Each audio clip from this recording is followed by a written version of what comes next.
The Building Block School of the Performing Arts is pleased to present Vintage Radio Today, aired each month live on YouTube. Tonight we present parts 3 and 4 of Gracie Runs for President, starring the comedy team of George Burns and Gracie Allen, played tonight by Brad Oxnam as George and KJ, the voice actor, as Gracie. These episodes originally aired on March 27th and April 3rd, 1940. And now, for your listening and viewing enjoyment, Surprise Party Platform.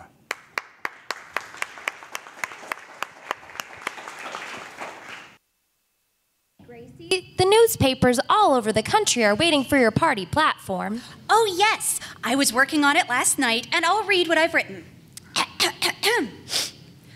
Text of the surprise party platform as outlined by candidate Gracie Allen. Plank number 1. Unemployment and where to get it.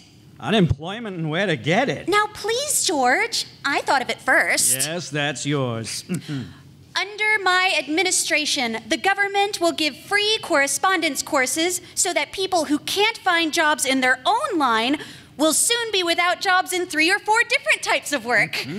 Well, that's nice work if you can't get it. For instance... Yes? I'll teach people to milk cows by mail. By mail? How to raise mushrooms and a twin bed. Oh, that's amazing. How to get good bridge hands when it's your deal. Well, you must be elected. 200 things to do with an old toupee, and so forth. Well, that's not a platform, that's a laundry chute.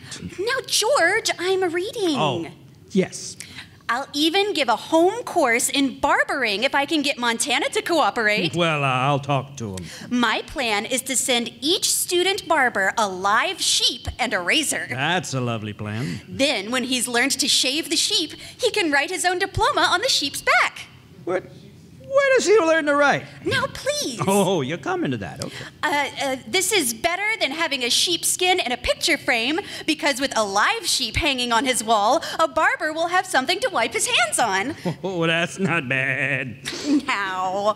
Now, plank number 2. Yes? It's based on a moral. A moral. Moral.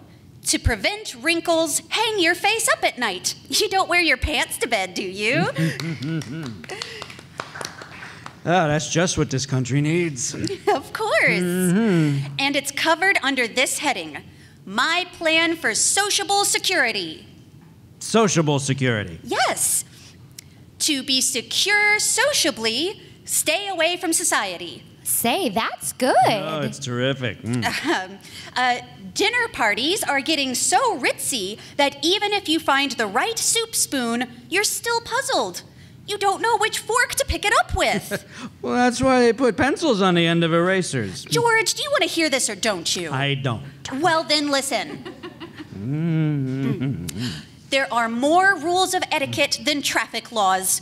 For instance, if a gentleman is lying under a table in a nightclub, should he rise if a lady comes in? No, just tip his ice bag and say, how do? Yes. How do? George.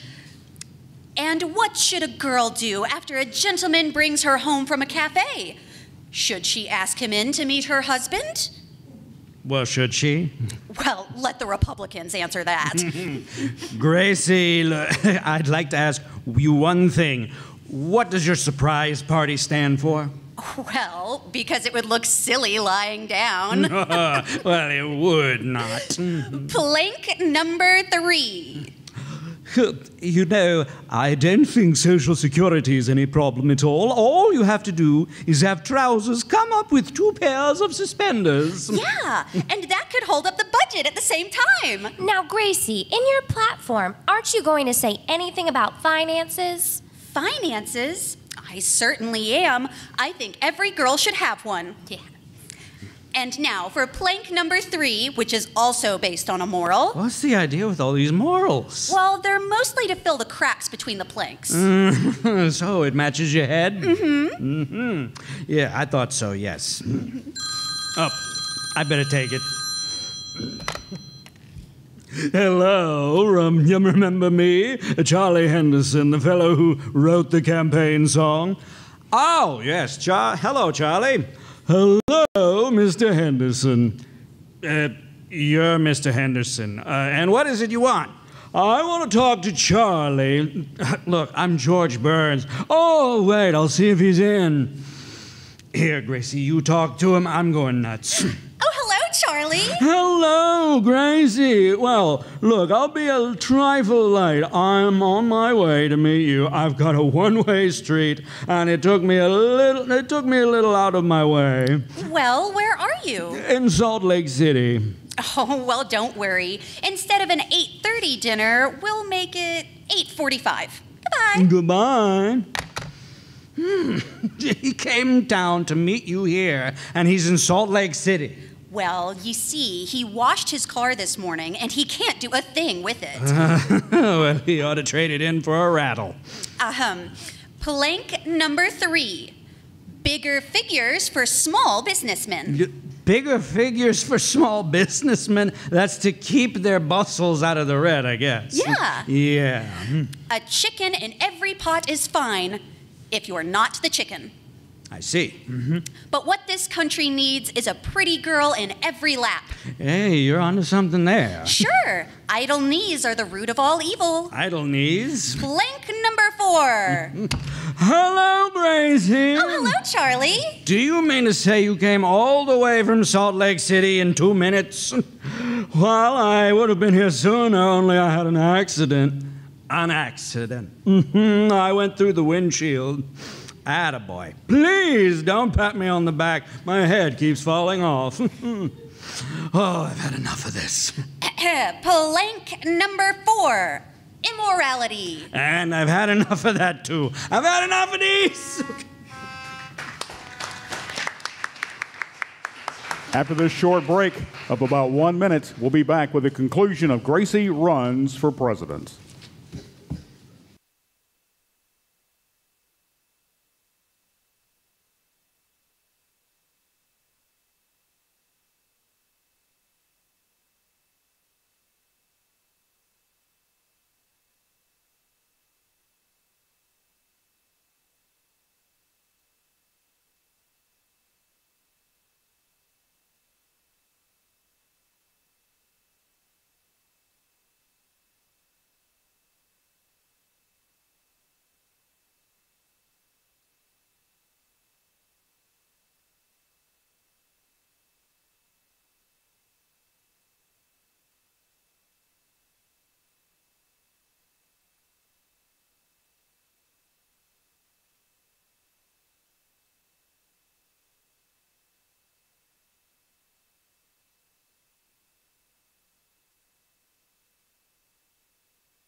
Welcome back to Vintage Radio Today, a production of the Building Block School of the Performing Arts. We now present Burns and Allen in the conclusion of Gracie Runs for President. This episode is entitled, Till the Cows Come Home. Say, Gracie, I typed that speech for you. Thanks, Bubbles. But you know, I had a little trouble with the typewriter. Some of the O's are upside down. What speech? And you'll notice, Gracie, I've got farmers in caps. Farmers in caps? Well, I always thought they wore straw hats. Look, don't tell me you're going to make a speech. Just to the farmers. Dewey and Gardner made a speech to the farmers last week. Oh, the copycats. Yeah, they stole the stuff you haven't done yet. Well, now for my speech. Farmers, farmers' wives, and Sammy Cohen. Sammy Cohen? Yeah. Oh, pardon me. It's a semicolon. Oh, semicolon, huh? Oh, that's that little fellow who sings, yeah. Yeah. I'll start again. Farmers, farmers' wives, farmers' sons, farmers' daughters, hired hands, and tractor salesmen. What about the boys in the back room? We'll see what they'll have. Truman, see what they'll have. My subject tonight is the care and feeding of farmers and how to cook it. How to cook it? My opponents have said that they're gonna fight me until the cows come home. Oh, so they admit the cows aren't home. Mm-hmm. Oh, why aren't the cows home? Because they don't like conditions on the farm. The cows are smart. They're not coming home until there's a woman in the White House. I see. Well, how do you Gracie... So, what I'd like to know is, how do you know what the cows think about? Well, Bubbles tells me everything. Oh, go ahead. Go right ahead. So, if you farmers want contented cows, have your wives knit each cow a glove. And in that way, my friends... Now, wait just a minute. One glove for each cow? Well, sure. So that when the cow isn't being milked, it can keep its fingers warm. I guess you could. Well, you figured that out for yourself. Oh, God. How do you like that one, Frank? Cocktails for two. Cocktails for two. It's drinks. Oh, it does, huh? So, my friends, what the American farm needs is the touch of a woman's hand. Therefore, I say, the hand that rocks the cradle should pull the plow. That's what you say. Yes. Friends, it's women who have made history. You said it. Yes. When Romeo drank the poison, who got the nickel back on the bottle? Jack Benny? No. I'm wrong, huh? No. After Julius Caesar was stabbed, who darned up the holes in his sweater? Mary Livingston. No. Wrong again. Darn. When Paris gave Helen of Troy a wooden horse, who put $2 on its nose? Bing Crosby. No. Oh, wrong again. When Napoleon was losing at Waterloo, who was Josephine playing rummy with? Oh? Who? Oh, don't ask me. Write to your congressman. Oh, I see. Well, what are you trying to prove? That women should run the farms? Well, the least they could do is have scarecrows wear dresses instead of pants. Well, that's a nice compromise. Oh, thanks. I got it at Bullock's. Oh, and it's pretty, too. Look. Yeah. So, my friends, I could point out several things that are wrong with farm conditions, but it isn't polite to point. Yes, so you won't. The trouble with farms today is that they're overcrowded. Asparagus only has standing room. And mushrooms are living in the cellars? Yes! Yeah, I thought so, yeah. Friends, the following are a number of things that women will do for the farm. Number 1, we'll put a chalk mark in every chicken coop. Number 2... A chalk mark in every chicken coop? So the hens can lay it on the line. Oh, well, that really, say, Gracie, why don't you have milking stools with rumble seats so that the cows can sit down, too? Cows can sit down. Bubbles, pull up a chair. Hey, you like that one, Frank? Dodo bird. Dodo bird? Extinct. Oh, it did, huh? Gracie, your speech, please. Well, number 3, bustles for farmers' wives so that they can be well-dressed and have something to carry the coal in at the same time. What for? 2 and 2. Oh, I always thought it was 3 and 1. Oh, well, you see. I'm wrong. And in conclusion, my farmer friends, it has always been my custom to leave my audience in a good mood. So, diddly-dee, dee-dee-dee-dee, diddly-dee. Gracie, what's that? I'm leaving in a good mood. Oh, I see. Thank you so much, people. The Building Block School of the Performing Arts is pleased to have brought you another Vintage Radio Today performance. Our cast this evening, including Brad Oxnam as George, KJ, the voice actor, as Gracie, Colby Block as Bubbles, Dan James as Truman, and also Brad again as Ray and as Frank and as Charlie.